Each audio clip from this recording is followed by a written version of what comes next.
High, আশা করছি সবাই খুব ভালো আছো। সেদিন আমি আর আমার বেস্ট ফ্রেন্ড হট করে কলেজে যাই একটা দরকারি কারণে, তো গিয়ে দেখি কলেজটা বন্ধ।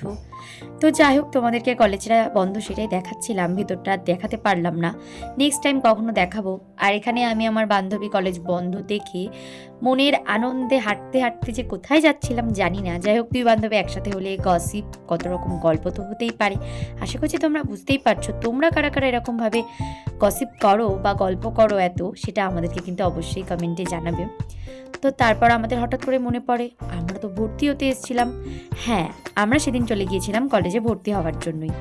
তো তারপর মনে পড়াতে ঝটপট করে ভর্তি হয়ে যায় এখানে। আর আমার বান্ধবী এখানে আমাকে টাকা গুনতে বসিয়ে দিয়েছিল, তোমরা দেখতেই পাচ্ছ।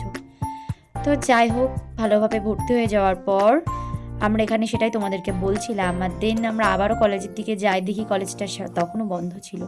তো দিনটা তো এভাবেই কাটলো। তোমাদের কেমন লাগলো জানিও। বাই।